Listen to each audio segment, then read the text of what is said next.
pengen lihat berapa Purify yang dibawa. Ada atau tidak ada Purify? Tadi aku mau bahas tuh, ini apakah dari Skylar bawa Purify dan Flicker semuanya. ada Purify untuk tim Arakiosi, berarti lebih mementingkan gimana positioning dari Skylar ya, terutama ya. Sebenarnya nggak ada masalah. Kalau dari Clay sendiri ya, kita tahu real world manipulation diangkat ya tetap dia masih tetap buka. Ya, cuman memang pas lagi keangkat nggak bisa netes. Nggak bisa netes ya kan. Kalau dari Skylarnya berarti ini harus lebih berhati-hati apalagi dari situasi chaotic ya nanti di mid lane game-nya. Karena flickernya bakal punya peran yang penting untuk bisa menghindari fatality.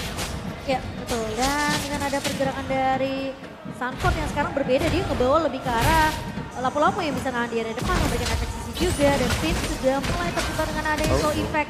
Masih punya flicker untuk mundur terlebih dahulu dari Finn-nya. Tidak akan mudah di pick off. Kaltisi bakal berfokus untuk mendapatkan farming sampai dapetin level 4-nya, bisa dapetin heavy spin sama seperti Albert. Wow, ini gak ada flicker untuk turtle nanti. Gak ada inisiasi kagetan otomatis dari Grok.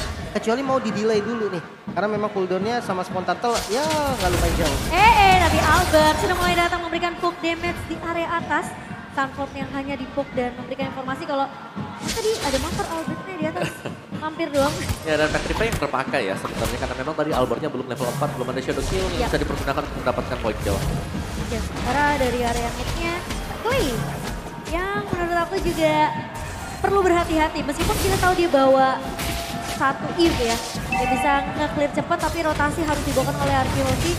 Apalagi Skylar kali ini yang coba untuk memberikan poke damage ke arah seorang Benny Cutie. Dapetin sedikit platingan gold biar makin kaya Skylar ya.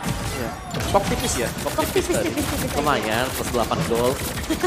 Lumayan ya. Lumayan. Daripada nggak ada sama sekali kan. Dan memberikan pressure juga sebenarnya ke arah Benny Cutie-nya. Benny Cutie jadi lebih main di area turret aja. Oke. Namun Turtle Camp juga udah mulai spawn. Yes, dan kali ini Albertnya bakal coba ngincer ke arah backline kah? Sementara dengan satu buah heavy spin di pop up oleh seorang Kaltisi R7. Mencoba untuk ditabrak. Dan ditabrak begitu saja. Clay juga ngebuka satu buah riwa manipulasi tapi Kaltisi tumbang. Fataling. Phoenix Fataling belum berbuka. Albert tumbang di tangan seorang Yawi kali ini. Sementara R7 masih bisa untuk mendapatkan Turtle Slain by OBS Gold di tangan Arkeologi. Dan bahkan dua pemain tumbang yaitu Yawi juga yang mendapatkan trade-nya. Oke, dapetin 2 kill, dapetin turtle, untung banget. Ya kalau kita lihat di bottom lane memang ketika sudah level 4, Benny Kitty dengan karinya, Speedy Light Wheel membuat dia berani untuk melakukan zoning. Namun Skylar juga sepertinya nggak takut karena sudah ada Clay juga yang melakukan rotasi ke arah bottom lane. Ya itu ngeri banget ya, begitu keluar tadi dengan spinning, Speedy Light Wheel-nya itu bisa saja. Kalau Skylar memang nggak punya atau out of the position, nggak punya tactical reposition sama sekali, dia bisa ter-pick off. Dan Albert dengan satu buah Swift Boots, dan mari kita lihat dari talentnya kali ini. Mystery Shop untuk Clay. Jadi bakal sedikit lebih tertahan ya. Dan untuk Benny Cutie. Nyaris. Itu sekali lagi pecah loh pastinya. Nyaris. Itu kalau tandanya di bawah marknya itu sampai 4. True damage-nya masih masuk. Itu udah 4 kurang 1 pecah. Iya. Tipis lah. Tapi satu hal sih yang pasti, keduanya ngebuang flicker. Iya. Ini bisa jadi target yang empuk. Mungkin entah itu dari Echo ataupun Araki yang mulai rotasi ke arah bottom lane nanti. Tapi yang perlu diwaspadai juga sama Arkeologi adalah Yawinya dengan perfect match sih. Sama Fataling ya, itu bahaya banget. Karena seperti di objektif setelah ini tadi setidaknya bisa nyolong momentum. Ya dan untuk pemilihan Hayabusa yang terakhir sebenarnya aku suka ya. Karena kalau kita lihat Atlas ini kan hero yang dia cuma jalan-jalan. Dia nggak bisa mengganggu farming dari Hayabusa untuk di purple buff-nya. Jadi purple buff ini selalu aman buat Albert. Ya dan belum lagi dengan 2 hero squishy yang bisa menjadi targetnya Albert. Ditambah dengan turtle setup-nya nanti nih. RRQ walaupun ada banyaknya sisi yang dipegang oleh Echo sendiri, dia masih berani untuk setup turtle. Untuk kontes karena turtle yang mengingat adanya Yuzong dengan Black Dragon Form yang powerful banget ketika turtle-nya spawn. Oke, dan Skylar kali ini mencoba untuk mendapatkan tabungan lebih di area bawahnya. Yawi sudah mulai datang, hanya memberikan sedikit warning aja ke arah seorang Skylar-nya. Tapi Skylar masih bisa jaga posisi, masih cukup aman. Dan pergerakan dari Arkeologi dari posisi seorang Finn dan juga Clay-nya bakal sedikit melakukan rotasi lagi kembali ke area mid-nya. Karena posisi Skylar juga aman-aman saja di area bawah. Dia ngambil pattern buff-nya dulu sih. Hayabusa dari Albert juga full buff dulu. Mereka nggak buru-buru. Sementara kalau dari Albert dia udah punya 2 buff. Dan masuk kali ini dari Sanford. Dengan Demon Spectre dan Flicker mengincar ke arah Clay terlebih dahulu. Masih ada defensif. Real world manipulation. Clay harus tumbang. Masih ada heavy spin juga mengejar ke arah R7 Black Dragon Form. Yang ke trigger. Langsung menabrak ke arah Sanji mungkin. Namun masih bisa di-immune. Damage terakhirnya tidak bisa bertahan lagi dari R7 dan Retribution. Masih bisa diamankan oleh Albert. Albertnya berhasil berhasil untuk menumbangkan Kartisi pun di area backline-nya. Versus lane, Bayu Baskel berhasil diamankan namun ternyata Albert harus menjadi threat tumbang di tangan seorang Sanji. Sementara Skylar masih cukup aman di area bawahnya, tapi emang agak sedikit disayangkan ketika Sunfordnya itu pintar banget, dia flickernya ngincernya ke arah Clay loh. Benar, langsung ya. Memang ada real world manipulation dibuka, ada extra shield. Sempat survive tadi buat Clay-nya. Iya. Tapi masih terlalu besar memang damage dari lapu-lapu sendiri. Dan kembali Skylar di sini yang berhasil untuk memenangkan duel di bottom lane. Karena goldnya, dari gold crab-nya bisa diambil secara terus-menerus untuk Skylar. Dan keberadaan dari Bandicuty yang sudah mulai terlihat juga di area bawahnya. Vinny udah mulai datang memberikan backup ke area bawah kali ini. Sementara Yawi yang tidak terlihat di area map ini perlu diwaspadai oleh seorang Skylar. Lihat tuh. Mulai Dicek. terdeteksi. Mulai terdeteksi. Dicek dengan satu buah range apati dari seorang Skylar nih. Wah, rotasinya terlihat banget nih dari RRQ juga dia ngejaga banget posisi dari Skylar. Mengingat dia udah dapetin objektif yang ada di top lane tadi yaitu Turtle. Nah, tujuan selanjutnya adalah ambil turret di mana ada hitternya yaitu Skylar. Bottom lane bisa aja di press atau mungkin Skylarnya dibantu untuk clear dan dia diajak main langsung ke arah tengah mungkin Om. Yep. Dan ini reset dulu untuk kedua-duanya ya. Dari goalnya memang gak jauh berbeda sama sekali. Karena kontrol objektif dari untuk trading blow-nya masih sama-sama. Masih 11-12 juga. Ini mungkin gak akan ada rotasi yang cukup agresif ya, terutama dari Skylar. Sampai mereka bisa dapetin satu turret objektif terlebih dahulu untuk arah Kihoshi. Karena patternnya akan selalu sama. Seperti itu, dimana Skylarnya yang harus bermain lebih sabar di area bawahnya. Sampai nanti mereka bisa dapetin turret bawah, bisa menangin laning dari Bandicuty. Mungkin nanti fight-nya akan ada di Turtle lagi ya. Iya, Karena sebentar lagi tiga Turtle ya. spawn. Dan Beatrix dari Skylar juga udah dibantuin clear nih. Otomatis akan ada 5-man Turtle mungkin dari RRQ sendiri. Oke, tapi mereka masih melihat terlebih dahulu. Kira-kira siapa yang bisa di-pick off, sementara dari R7 pun udah memberikan informasi. Pemain-pemain dari Echo, mereka udah mulai melakukan inisiasi, tapi R7 akan coba dipukul mundur terlebih dahulu oleh seorang Sanford. Stunnya connect dari seorang Sanford kali ini. Sementara Spin udah mulai mendatang memberikan backup. Albert, Black Trigger pun di-pop up oleh seorang R7, tapi kali ini Albert! Retribution, the king of retribution dari seorang Albert kali ini. Berhasil untuk mendapatkan turtle lane Bayu Baskel, sementara R7 tidak akan terlalu berkomit juga, hanya mengusir pergerakan Bandicuty. dari seorang Sanford. Tapi Bandicuty langsung dikejar Albert, shadow kill karena seorang Bandicuty. Tapi sayangnya Skylar pun tumbang dengan adanya speed lari dari seorang Bandicuty. Wow, mendapatkan Turtle ya. Dan ini adalah perfect Turtle untuk RRQ. Dapetin 3 Turtle, goldnya udah ngeboosting lagi dan dapetin 1 outer turret di bagian bottom lane. Ini keuntungan ganda untuk RRQ. Yep, dan Melvin tadi untuk Albert juga. Dimana Albert ini selalu bisa masuk di momen yang tepat juga. Jadi ada chaotic yang terjadi, dia masuk untuk nyuri objektif atau bahkan untuk dapetin point kill seperti yang kita lihat untuk nge-backupin ke Skylar. Iya, dan Yawi belum terlihat ya dengan satu buah fataling lagi kali ini. Karena pemain-pemain dari Arkeos ini metodenya mereka coba untuk nge-pick off, ngasih poke damage, lihat Kartisi bakal coba ditahan. Udah tuh bawa wildcard dipaksa ngebuka satu heavy spin yang dimana dengan satu buah dan sapati juga dari seorang Skylar, tapi Sanford bakal coba dikejar. Finn mencoba untuk bertahan dengan satu buah PDS dari seorang Sanji, namun ternyata pemain-main dari RRQ kali ini Skylar sempat tumbang, namun akan ada trade dari Finn di mana Yawi pun berhasil untuk ditumbangkan. Commit dengan menggunakan fataling. Ini source yang besar, tidak ada flicker juga memang dari Skylar sendiri, jadi nggak bisa kabur kemana-mana lagi. Namun dengan itemnya Clock of Destiny Lightning Truncheon untuk partial. Ya ini udah jadi ya untuk itemnya, tinggal nunggu waktu saja untuk maksimal dari stack dari Clock of Destiny.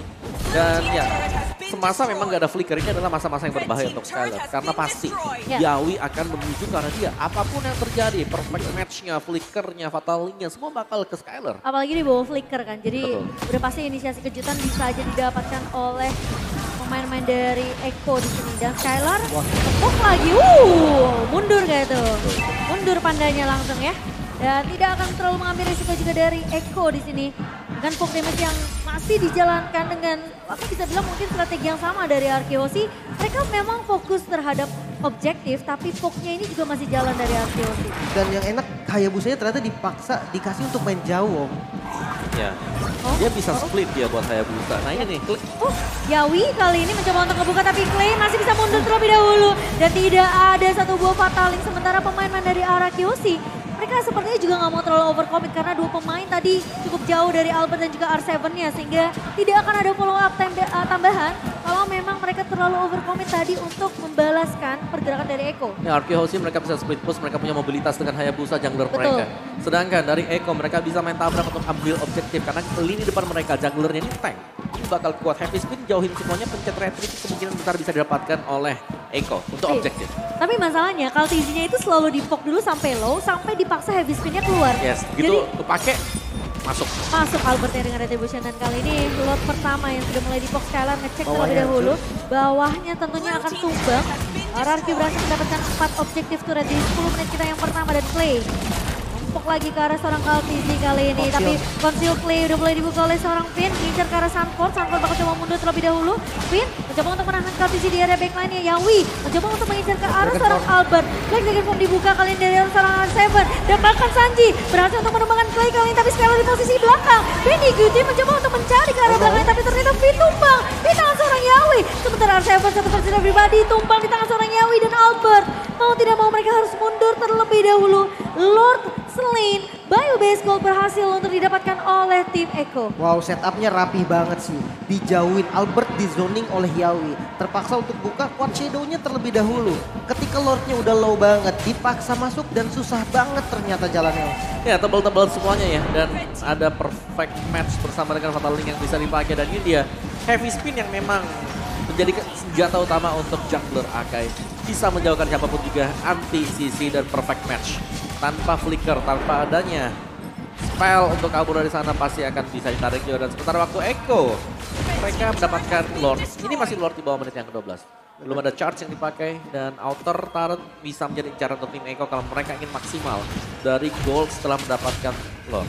Iya. Dia terpaksa dari RRQ harus defense dulu nih. Kehilangan Lord walaupun belum enhance. Cukup berbahaya. Outer turretnya dihabisin kecuali yang ada di bagian top lane. Sementara poking damage selalu dilakukan oleh Albert ke arah Sanford. Walaupun damage-nya masih kurang maksimal tapi it's okay. Kurangin dari Sanford itu lumayan penting. Sementara di arah mid-nya clear wave terhadap minionnya masih cukup aman dan Lordnya masuk ke daerah bottom lane. Ya ini pressure-nya coba dipaksakan oleh Eko kali ini ke area bawah. Lordnya masih bisa ditahan tapi ternyata kali ini dari Yawi yang tumbang di area depan R7 mencoba untuk menahan di area backline-nya. Wow. Benny Cutie masih bisa untuk menyelamatkan diri dan Sanford. Kartizi tumbang kali ini sementara Sanford. Shadow kill. Oh, Shadow Kill yang connect dari seorang Albert. Karena seorang Yawi kali ini dan Yawi tumbang. Namun terkena stun. Benny Cutie. Oh, Renner Sapati dari seorang Skylar. Sang sniper dari Arkehosi berhasil untuk mendapatkan trade di mana Albert tumbang. Benny Cutie tentunya akan menjadi makanan dari seorang Skylar. Menyisakan satu pemain dari Eko Filipina. Wow. Hanya ada satu dari Aduh. Sanji-nya. Nyaris saja Clay terkena Vitara Strike dan tidak ada base turret yang hancur om. Ya, jangan lupa ini adalah Sanji yang kita tahu dia dengan Parsha selalu bisa menjaga diri, bahkan belum terpick off sampai dengan sejauh ini. Dan mari kita lihat untuk instant replay by Infinix Note Series. Gimana untuk tim fight-nya, cukup chaotic di depan base dari Arkehosi. Namun sayang memang dari Shadow Kill-nya dipergunakan ketika Atlas memakai perfect match-nya. Berarti bawa damage-nya, defense dari Atlas lebih besar. Benar. Tapi tetap tembang juga akhirnya gitu kan karena perfect match-nya nyamperin juga dan itu menjadi angin segar juga nih untuk RRQ yang tadinya ketinggalan dari segi mapnya karena Lord yang diamankan oleh Eko sekarang mulai diambil lagi. Holy Crystal ternyata Aduh. menjadi item selanjutnya om, pantesan sakit banget. Ya, selain dari Holy Crystal dia bisa mengarah antara Divine atau kalau memang mau lebih safe. Winter. Ada Winter, Winter benar. terancam ya. Winter yang meng-outplay pemain-pemain dari Onyx ya kemarin ya. Masih sekarang Iya. dari Saki. Sedangkan setup harus dilakukan oleh Arkehosi. Karena mereka tidak bisa inisiasi, mau gak mau mereka nunggu dulu. Nunggu untuk perfect match, pakai ngeliatin Atlasnya ada di mana. Dan sekarang perbedaan networknya udah nggak terlalu jauh juga di match ke-13 kali ini. Lord penentu, Lord yang kedua udah mulai dipoke oleh Kaltizi.